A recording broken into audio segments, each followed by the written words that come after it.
Bonjour Laure, on commence avec une opération qui tente de rétablir Internet en Libye. Je ne vous apprends pas le rôle très important que joue Internet, les réseaux sociaux dans les révoltes arabes. Kadhafi l'a d'ailleurs bien compris puisqu'il y a 2 mois, il a coupé l'accès au réseau en Libye. Alors cette situation, elle a fait réagir un écrivain français qui a eu une idée. Pourquoi ne pas envoyer des modems aux résistants libyens pour qu'ils puissent se reconnecter au web? Et quelques amis et quelques coups de main plus tard, eh bien, l'opération 56K était lancée. Écoutez-le.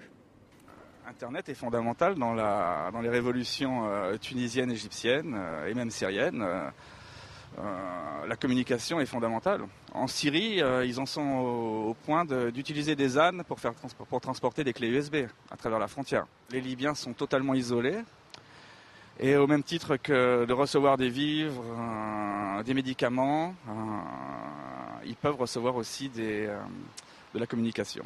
Si jamais on rétablit quelques petites fenêtres pour communiquer, c'est déjà une petite victoire.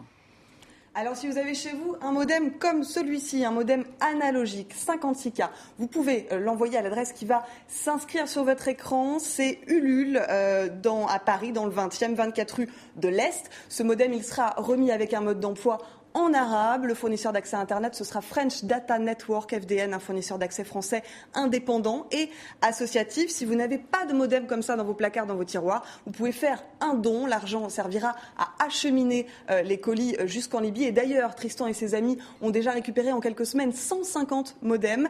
Ils partiront très prochainement à Misrata avec un convoi humanitaire. Mais bien sûr, on n'en dit pas plus pour préserver leur sécurité. Bien sûr. Alors, un tout autre sujet maintenant avec un web documentaire sur la naissance de l'extrême droite française. L'extrême droite française, un sujet assez tabou dans notre pays, à 1 an de la présidentielle, alors que Marine Le Pen semble en plus monter dans les sondages. Le documentaire dont je vais vous parler, à l'origine, il avait été imaginé pour la télévision, mais toutes les chaînes l'ont finalement refusé. Les auteurs l'ont donc réécrit pour Le Monde.fr. Ce webdoc, il a pour personnage principal François Duprat, l'idéologue du FN. On regarde la bande-annonce.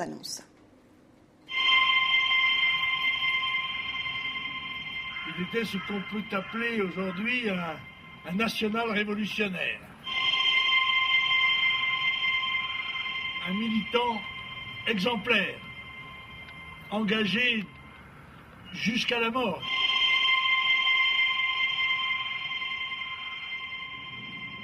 Et à ce titre, il est évidemment un des héros de notre combat.